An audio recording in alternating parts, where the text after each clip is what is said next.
semuanya, selamat datang di Bullet Journal volume 07, di mana Lulo akan menceritakan tentang pengalaman Lulo dari Februari akhir hingga sekarang, aka dari masa quarantine hingga new normal. So, check this out.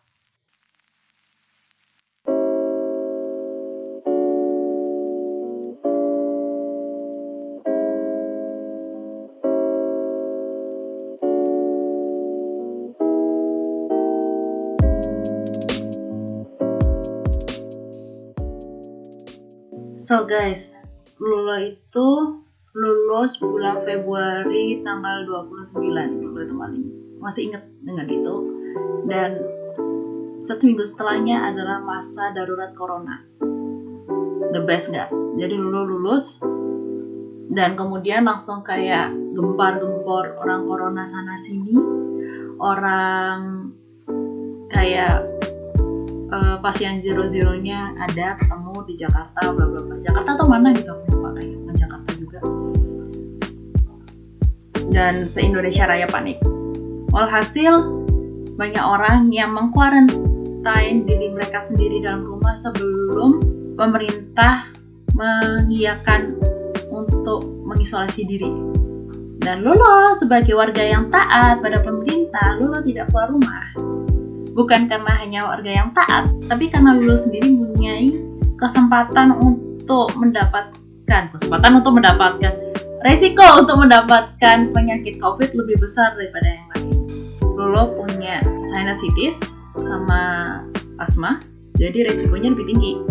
Jadi Lulo bilang ke keluarga, Lulo nggak bakal keluar dari rumah atau perjalanan jauh selama masa corona. Dan bener aja, Lulo nggak keluar. Jadi dari awal Maret sampai sekarang Lulo itu cuma keluar rumah jauh itu cuma 4 kali. Nggak bosen kah di rumah? Bosen cuy, sumpah bosen banget.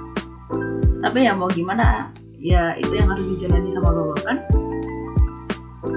Awalnya itu ya kayak biasa aja sih di rumah. Emang basically Lulo itu introvert, semi extrovert. Jadi cuma di rumah aja, bersih-bersih, main Discord, makan, nge-script, siap-siap podcast atau gimana gitu kan. Dan itu terjadi setiap harinya. Kebetulan kakaknya Lolo itu dokter, seorang dokter, otomatis langsung bekerja di garda depan. Dan kakakku itu punya bayi satu, pas itu umurnya masih berapa bulan gitu, baru sembuh dari rumah sakit kena tipes kalau nggak salah. Nah, setelah berjalan sekitar 1,5 bulan, kan itu masih gencar-gencarnya corona tuh. Kakakku tuh menerima pasien suspek corona pertama di puskesmasnya. Kakakku kerja di puskesmas BTW, jadi bukan di rumah sakit besar yang tempatnya rame. Jadi di puskesmas itu ada orang yang datang kena flu, kena apa, normal gitu, tiba-tiba dapat suspek corona pertama. Panik dong kakakku. Dan di situ sekeluarga yang Lulo langsung siap-siap menyiapkan kamar isolasi untuk kakakku, menyiapkan tempat untuk kakakku segala macam. Karena saat itu APD belum sebagus sekarang, belum seramai sekarang. Jadi orang-orang kayak kekurangan APD segala macam. Masker mahalnya minta ampun, hand sanitizer mahalnya minta ampun.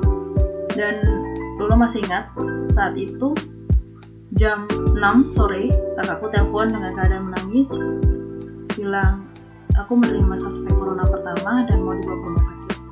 Dan kita langsung oke, kita siapkan semuanya, kita siapkan kamar isolasi bla bla bla.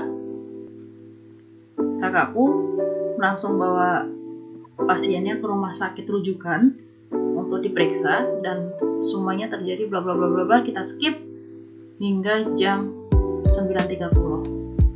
Anaknya kakakku udah tidur kan, tinggal aku, ibuku yang beres-beres sama bapakku yang jemput kakakku. Suaminya kakakku lagi kerja di luar kota.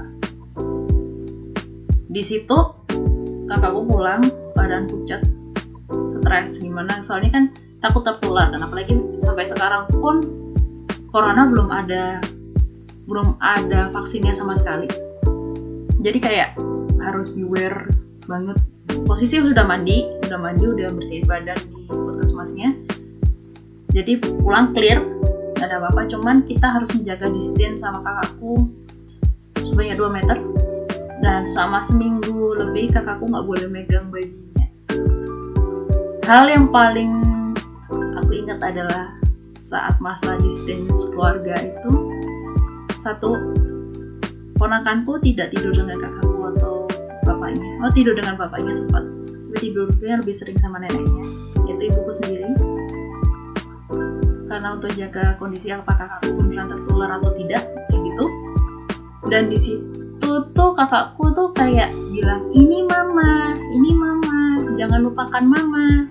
Halo sayang, ini mama, gitu. Dan itu kayak bener-bener shocking soda gitu loh. Kayak, ya ampun, terenyuh, sedih, kesel, kayak gini banget ya gitu.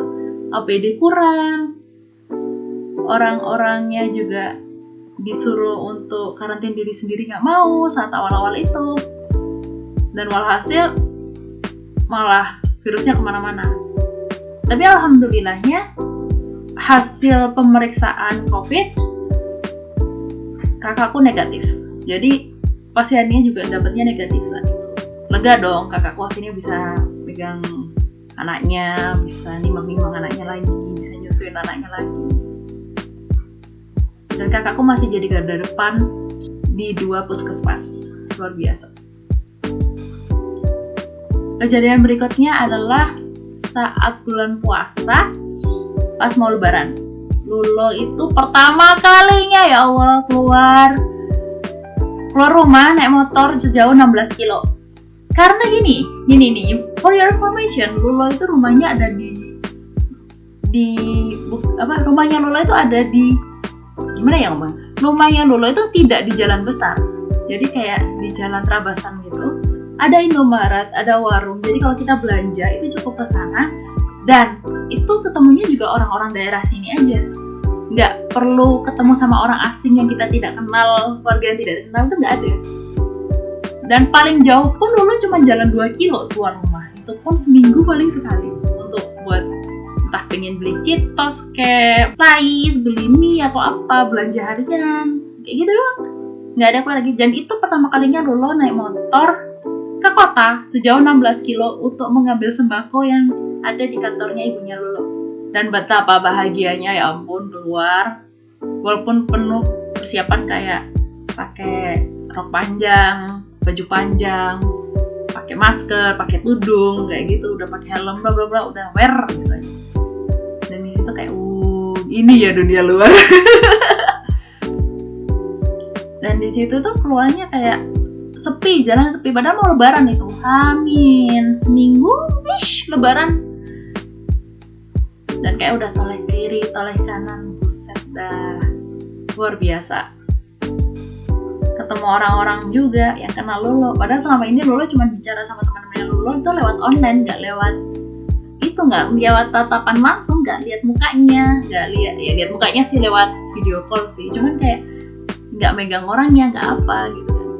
Tapi interaksi dengan orang lain setelah sekian lama itu priceless. Nagih, bener-bener gak ada lagi. Kayak orang bilang kalau diam terus di rumah sendirian itu bisa gila. Bener, even tuh ada internet. Bener, lo setuju itu. Padahal Lolo itu ketemunya cuma teman-temannya ibunya Lolo yang di kantor. Jadi cuma ngambil sembako, tanda tangan, udah. Di dalam hatinya Lolo itu kayak Lolo nggak mau balik ke rumah dulu, pengennya di sana terus, udah duduk gitu aja. Duduk, tata, aku izin di sini dulu bentar aja, pengen di luar bentar, aku harus pulang. Oh ya nggak apa-apa. Ya udah duduk di kantor, toleh kiri, toleh kanan, menikmati suasana. Orangnya lagi orangnya lagi renovasi kantor, jadi agak rame, tapi isinya cowok-cowok semua. Sama satu cewek yang bagian sembako, udah. Duduk sekitar 1 jam, habis itu pulang, nggak kemana-mana lagi. Dan disitulah kita melaksanakan prosedur rutin yang ada di rumahnya dulu. Jika kamu keluar dari rumah sejauh lebih dari 2 kilo, wajib pulang, ganti baju, mandi.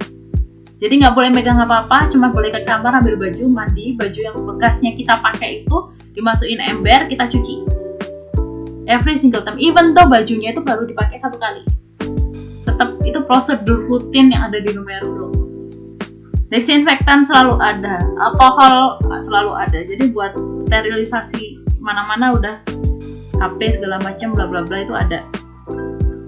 Keluaran kedua Lulo itu di mana ya?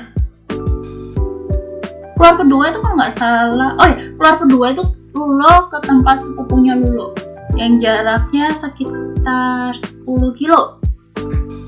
Lulo ke sana buat ngambil ikan. Lulo ngambil ikan karena dibeliin sama tantenya Lulo. Dan Lulo di situ tuh seharian dah, dari jam 11, jam 12 sampai jam 8-an malam. Dan itu setelah Lebaran. Di situ ngobrol sama sepupu Lulo, udah happy banget gitu kan. Wih, gini gitu. Ketemu sepupu-sepupu yang sebenarnya nggak pernah ketemu sama karantina, nggak pernah ngobrol face to face juga, ketemu, dan itu menyenangkan. Ujung-ujungnya kita ngapain? Gosip. Gosip cewek-cewek itu luar biasa, ngomongin barang-barang cewek juga yang tidak bisa kita bahas di podcast karena penuh sensor. Terus apa lagi? Udah, jadi itu pulang sampai rumah, mandi seperti biasa, istirahat, bikin podcast, bla bla bla, tidur. Itu yang Lulo keluar kedua. Lulo keluar ketiga itu adalah minggu lalu sebenarnya. Minggu lalu atau 2 minggu yang lalu, dimana Lulo pergi ke ruko punyanya sepupunya Lulo. Dia mau buka kafe dan Lulo jadi tester makanan. Dan itu enak banget makanannya, the best. Nanti Lulo bakal cerita masalah kafenya juga di depan. Kalau misalnya ada yang dekat dari sana, jadi bisa dicek di komennya. Itu teh, Lulo suka tehnya, the best pokoknya. Keluar di sana itu dari jam 11-an, jam 10 sampai sana, pulangnya itu jam 8 malam. Sama dengan prosedur yang sama, mandi setelahnya, siap-siap bla bla bla, istirahat. Dan yang keempat, yang terakhir kapan? Kemarin. Lulo keluar kemarin. Niatnya tuh ngerjain skrip buat nge-podcast, tapi lama-lama kayak lama-lama kerjainnya cuman 3 line gitu. Dan Lulo keluarnya pun bukan keluar untuk senang-senang juga. Lulo ngambil barang buat dijual, kemudian ke kafe yang masih dibangun itu, terus kita di sana kerjainnya di sana. Jadi benar-benar private tempatnya. Tapi nggak private juga sih, ujung-ujungnya kita ke kafe.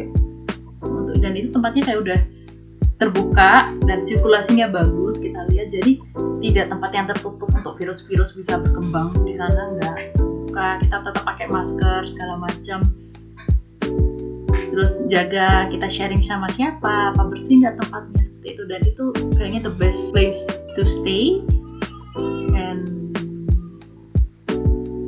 mikir gitu, tapi ujung-ujungnya juga ngegosip pria. Terus apalagi yang Lulo lakukan selama karantina sampai new normal? Yang Lulo lakukan ke podcast dan ngeradio every single time. Jadi Lulo ngeradio sekarang di Revival. Harinya wajibnya setiap Kamis ada horor, ada Kamis Kelabu. Kalau di podcastnya Lulo kan ada Tirai Kelabu tuh. Kalau di Revival ada Kamis Kelabu. Kemudian Lulo masih podcast biasa di sini seperti ini. Ya itu sih yang Lulo lakuin selama karantina. Not much. Walaupun Lulo sudah kayak bebas keluar sih, nggak bebas-bebas banget, paling seminggu sekali maksimal gitu, karena orang tuanya Lulo juga mikir kayak Lulo itu punya riwayat penyakit respirasi, punya fisiknya nggak terlalu bagus juga, jadi kalau mau keluar terlalu sering juga bahaya. Kalau kena gimana? Belum ada itunya vaksinnya juga masih bahaya. So harus bisa jaga diri. So untuk kalian semua guys, Lulo cuma bisa bilang selamat datang di new normal. Walaupun ini bakal jadi kayak battle royale, Tetap jaga kesehatan, tetap makan yang banyak, tetap fokus pada kegiatan kalian. Kalian bisa kerja, kalian bisa keluar rumah dengan bebas, tapi ingat please, pakai armornya, jangan lupa pakai masker, pakai jaket, pakai tudung, entah hoodie-mu kamu naikin atau gimana, pakai lengan panjang, pakai celana panjang, pakai sepatu. Karena kita nggak tahu kapan virus itu bakal datang dan menyerangmu kan. Walaupun kamu diserang tapi ternyata kamu kebal dan tidak sakit, tapi orang-orang sekitarmu bisa dapat. So, that's all from Lolo. I see you guys in the next video. Don't forget to like, subscribe, and share. I see you guys in the next video.